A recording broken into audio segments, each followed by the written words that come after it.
So yun guys, tatapon nga tayo sa Battle Depot. Actually hindi siya tapon, recycle. Ito. So yun, meron tayong 4 na bags, 4 na garbage bag. Yun, so gawin natin yung pera. Let's go. So ayun, at samahan nyo nga akong magtapon o magbenta ng mga bottle sa Battle Depot. So yun, let's go.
Here.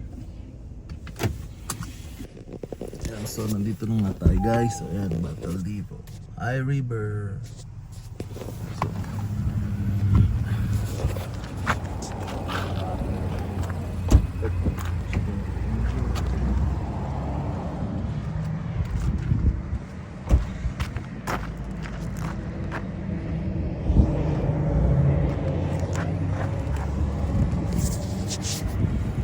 So tigupin muna natin ito guys. So yun, na-complete na nga natin yung ilagay lahat ng 4 na bag.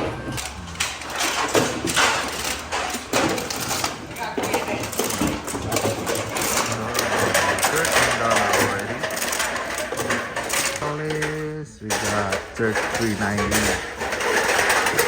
Got $33.90. So yun, meron tayong actually 34 yan eh. Bigay tayong tip na $2. Not bad. So 4 bags yun. Puro plastic and some cans na beer. So yan. So ayun, natatapos na nga ito dahil sa Battle Depot. So nabenta na natin yung mga bottle na 4 na bag. So kinita natin doon is $34, but iniwan natin yung $2 syempre para sa tip. So ayan. So ngayon punta muna tayo kay Sharon, kaibigan namin. Pinapakuha si Mrs. na lotion daw doon eh. Yan, so guys, tara.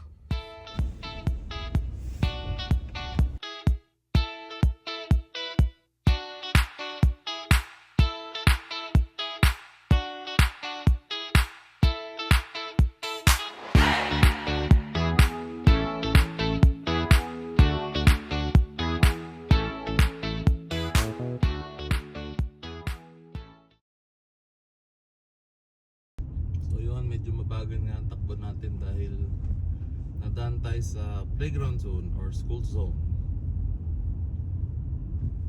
So 30 lang ang takbo dito.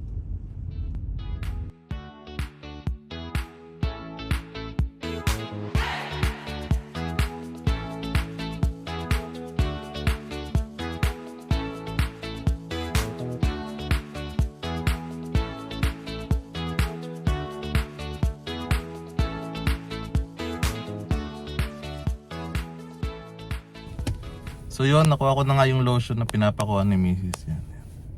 So uwi na tayo. So time check natin 4:30. Medyo palubog na rin yung araw.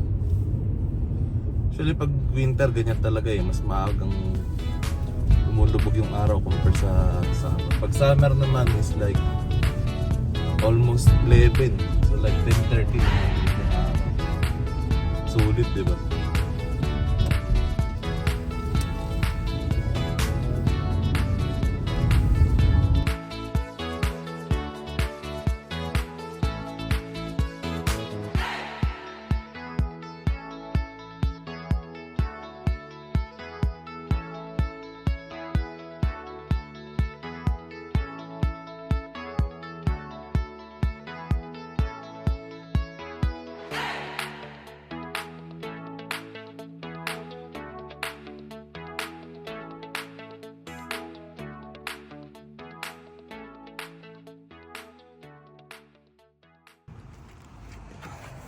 Ayan. So, dito na tayo sa bahay.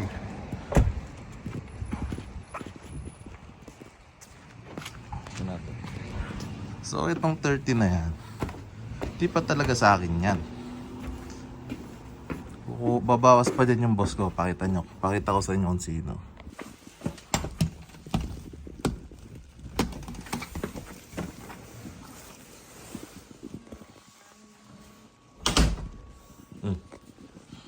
This is my old hair. Mm.